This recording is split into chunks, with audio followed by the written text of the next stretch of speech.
어제 이제 우리가 이제 그 막벨라 굴 사건, 막벨라 굴 사건을 간단하게 얘기하면 언약사적 사건이죠.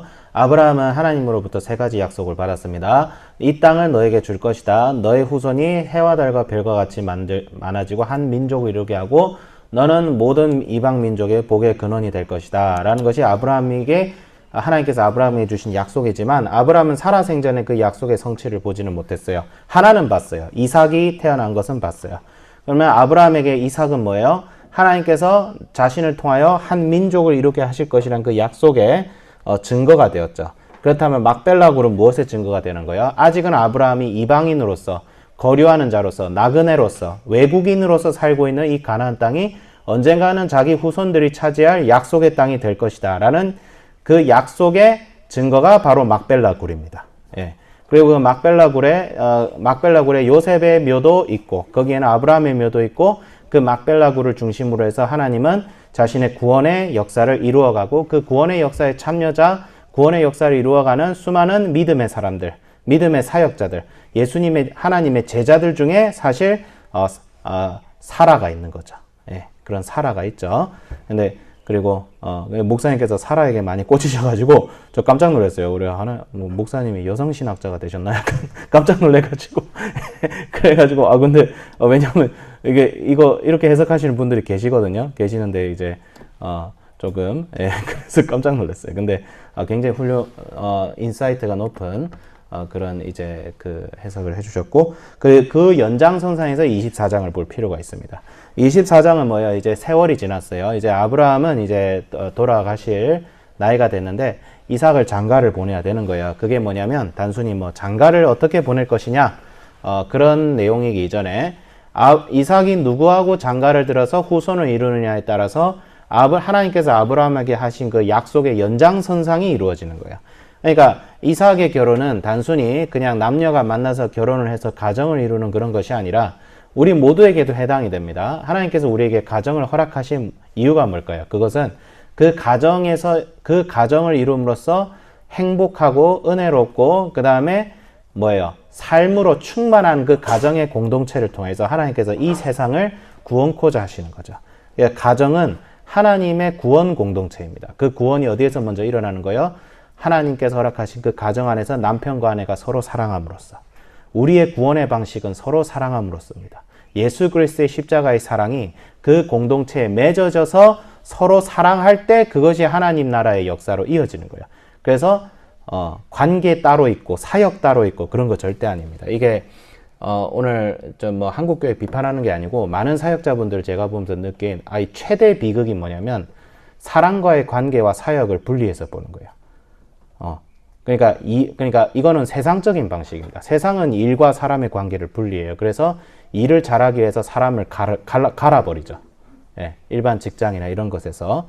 예, 볼 때마다 저는 우리나라에서 이 일상을 살아가시는 분들이 정말 전 세계적으로 봐도 대단하다고 생각해요. 정말 일을 위해서 많은 희생을 합니다. 우리나라 분들이. OECD 국가 기준에서 봐도 엄청나게 희생을 하고요. 저는 정말 우리나라 분들이 대단해요. 그런데 그것이 하나님 나라의 사역의 원리는 맞는가 싶으면 그건 좀 아닌 것 같아요. 예, 그건 좀 아닌 것 같은데 중요한 건 뭐냐면 아브라함이 이제 늙은 종을 부릅니다. 이 종은 단순히 종이 아닙니다. 단순히 종이 아니라 그러니까 아브라함이 한 회사를 세웠으면 그 회사의 2인자라고 보면 돼요. 예, 여기서 종이라고 돼 있고 노예라고 돼 있는데 한마디로 말하면 청직입니다. 아브라함의 모든 것을 맡은 사람이에요, 사실. 예. 그리고 이 사람은 사실 이삭의 뭐예요? 이삭을 가르치는 사람일 가능성도 굉장히 높아요. 예. 이삭에게 어떻게 하면 가문을 잘 이끌 것인지, 어떻게 하면 이런저런 일들을 잘 해결할 것인지, 그런 아브라함의 모든 것을 맡아서 이삭을 가르치는 사람일 가능성도 높아요. 그러지 않고서는 이삭의 짝을 구할 수 있는 이런 위치에 있을 수가 없어요. 그런 굉장히 높은 사람이에요. 이 사람은 굉장히 존귀한 사람입니다. 근데 이 사람이 이제 아브라함에게 맹세를 했을 때 가나안의 여인들에게서 이삭의 그 아내를 구하지 마라. 뭐 옛날에는 당연히 정략 결혼의 시대였기 때문에 그런 것도 있겠지만 가나안의 풍습을 따르는 것은 뭐예요? 거룩함을 상실하는 거예요. 예. 그러니까 가정이든 교회든 하나님의 백성들, 예수님의 몸된 공동체는 거룩함을 상실하면 안 됩니다.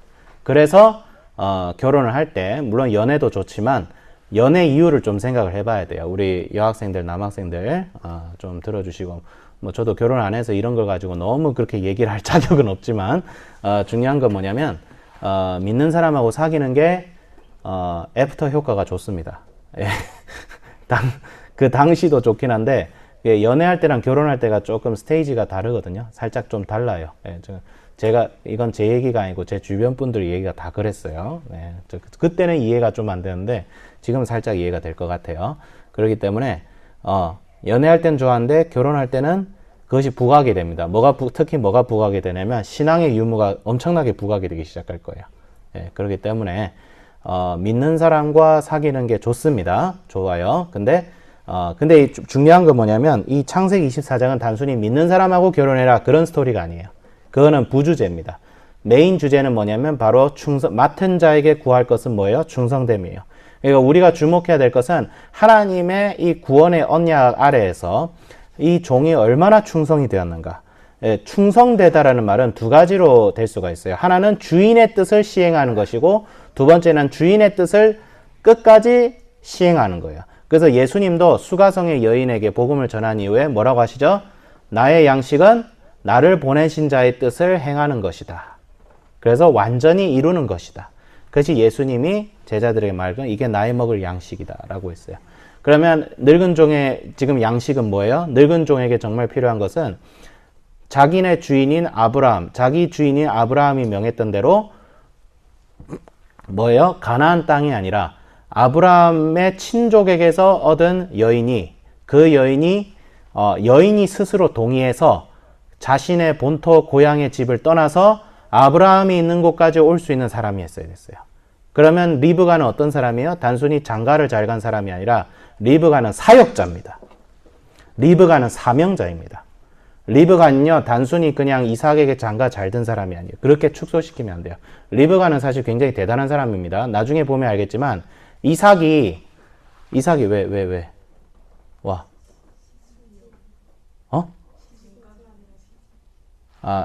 시집? 내가 뭐라고 했는데? 장가라고 했어? 세상에. 이게 한국어가 참 어려워. 그치? 야, 그냥 결혼했다고 하면 되는 거 아니야? 뭘 시집, 장가, 왜 이거 구분해야 되냐? 정말.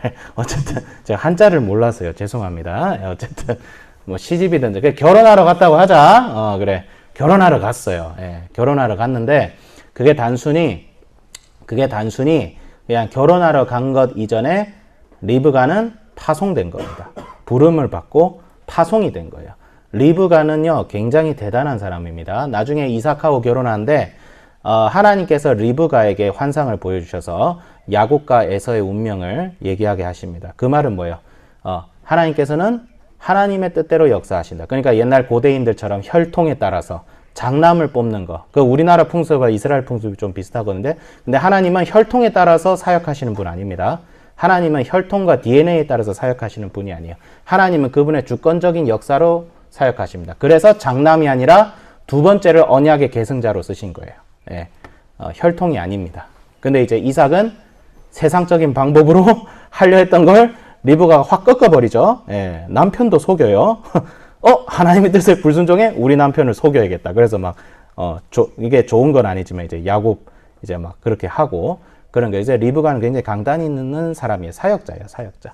근데 어쨌든 핵심은 뭐냐면 맡은 것에 구할 것은 충성이다. 그런 충성, 그러니까 하나님의 뜻대로 행하려 하는 자에게는 하나님께서 반드시 역사하십니다. 그래서 기도할 때 이 종의 기도가 뭐 하나님께서 그렇게 기도를 들어주시겠어. 근데 제 경험상에도 이렇게 기도를 응답하신 적이 좀 있어요. 선생님이 이 학교를 헌신하게 된 계기도 사실 이런 기도 응답 때문이었어. 나 깜짝 놀랐거든.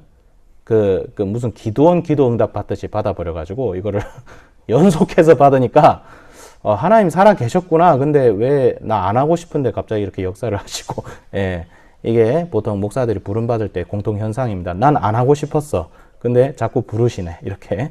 예, 그런 거죠. 그래서, 이런 종류의 기도 응답이 있어요, 여러분. 신앙생활 하려고. 근데 이런 종류의 기도 응답은 언제 체험하냐면, 하나님의 뜻을 깨닫고 그분의 뜻에 충성하려 할 때 이런 기도 응답이 있어요.